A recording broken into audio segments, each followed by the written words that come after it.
Jama'a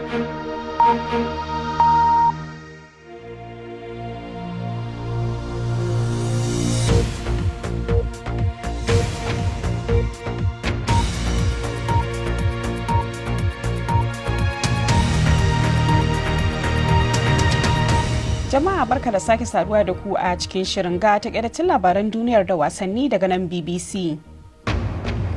Ranar Juma'a 10 ga watan Zulhajji ita ce ranar da musulmi ke gudanar da babbar sallah. Za mu ji bayanai game da mahimmancin wannan rana.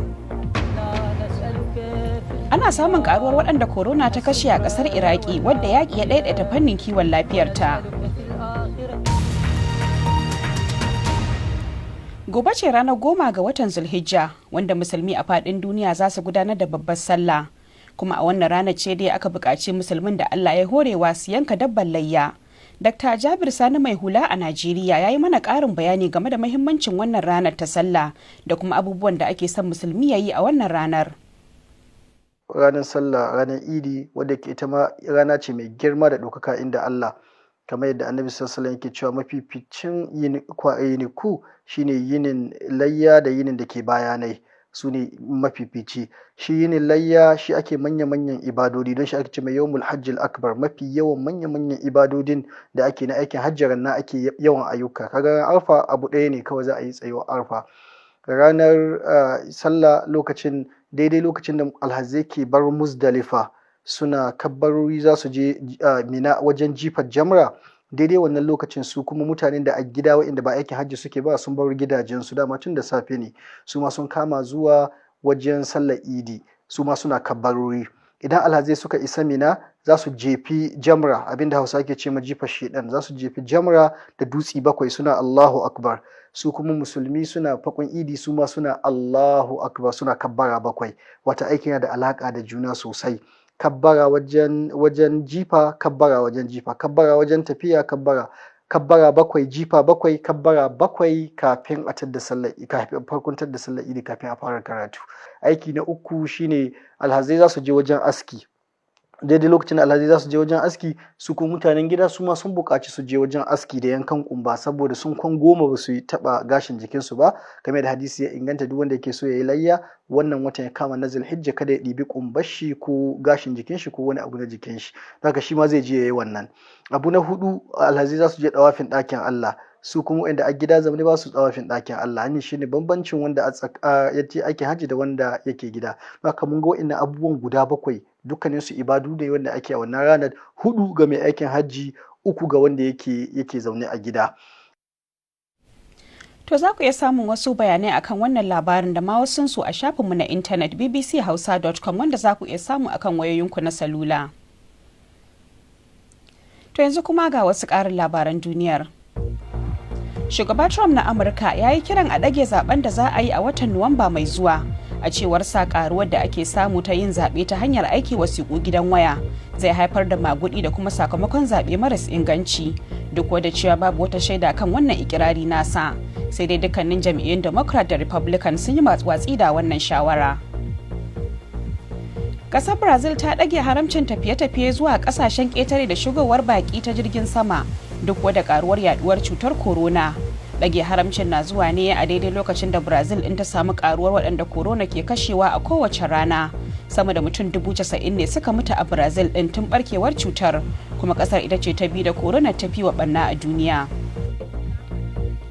Wani sabon bincike ya nuna kashi 3 na yara na fama da gubar dalma a jininsu saboda gubar dalmar.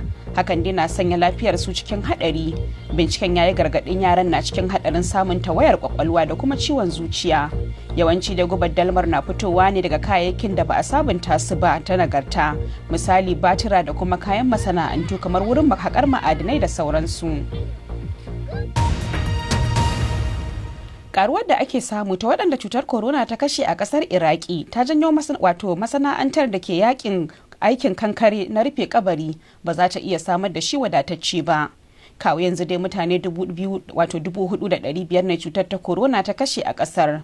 Asibitoci kuma na faɗi tashi wanda yakin da ake daɗe ana yi a ƙasar ya janyo musu da rushewa. A yanzu haka dai mayakan ƙungiyar da suke yaƙi da ƙungiyar IS sun koma binne mamata a Saharar Najaf wadda ke gwajin Bagadaza Ga Ahmad Abba Abdullahi da fassarar rahoton Reda Almawi, sai dai muna gargaɗin cewa wasu daga cikin abin da ke rahoton nan za su iya ɗaga muku hankali. Jamila Sa'adun na nan rai kwakwai mutu kwakwai. Ɗanta Abbas ya kwashe kwana 10 da suka wuce tare da ita. Yana jefa rayuwarsa cikin haɗari don kula da ita.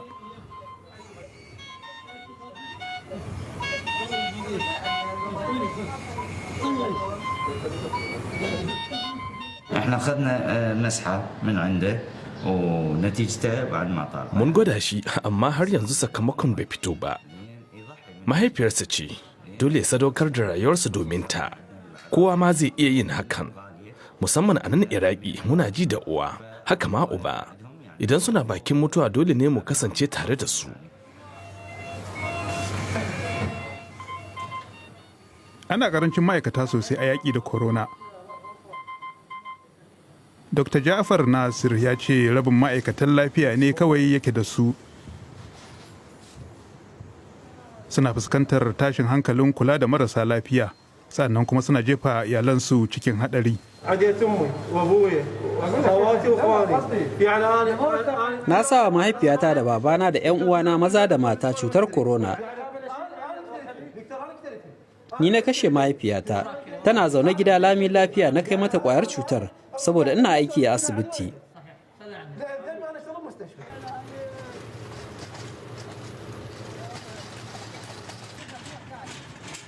Can waje, Safa Almahadi na taimakawa wani neman gawar 'yan uwarsa. Ka duba sosai ka gani ko gawar taka ce. Buɗe jakar ka kalli fuskar, ita ce?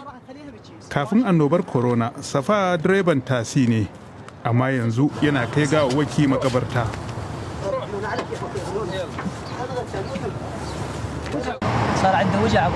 Ina ciwon kai kuma kafafuna na zafi. Iyalaina sun ce in gaya wa shugabannina cewa ba ni da lafiya, amma na ƙi.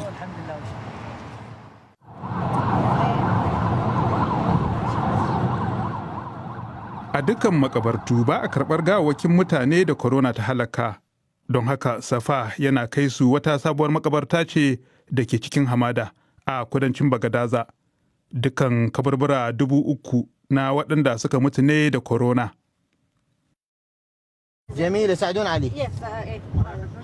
Jamila, wadda ba a daɗe da ɗaukar bidiyon ta ba tare da ɗanta, ta rasu. Ma'aikata na yin iyakacin ƙoƙarinsu don karrama matattun. Aikin ya fi ƙarfin gwamnati, don haka ta nemi agajin ƙungiyoyin da suka yaƙi IS don binne waɗanda suka rasu.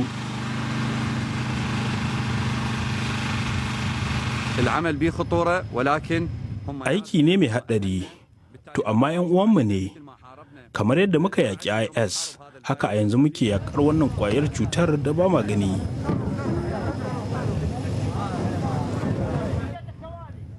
'Yan Iraki dai sun saba da rikice-rikice. Wannan yakin zai daɗa muni kafin al'amura su kyautatu.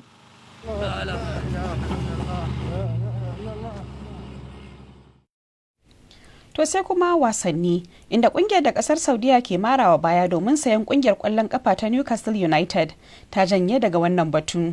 A watan Afrilu kungiyar ta amince da sayan Newcastle din akan kuɗi dala miliyan 400. Har yanzu dai Premier League din na son saidawar, sai dai kuma tana kokarin tantance dangantakar da ke tsakanin kungiyar da gwamnatin Saudiyar, da kuma fahimci akwai gajen haƙuri a cikin lamarin. Fatan dan wasa Cristiano Ronaldo na zama dan wasan da ya fi kowanne zura kwallo a nahiyar Turai ya fuskanci turjiya. Ronaldo din ya zura kwararan kwallaye 31 a raga a gasar wasanni ta Serie A a kakar wasan bana, amma a daren jiya ya shiga tsaka mai wuya a lokacin da ya kasa zura kwallo a raga a wasan da aka zura Juventus din kwallo 2 a raga. To za ku iya samun dukkan waɗannan labaran ne kuma a shafinmu na intanet wato bbc.com/hausa. Amma yanzu Badriya Tijjani Kalarawi ke cewa a yi bukukuwan sallah daga nan London.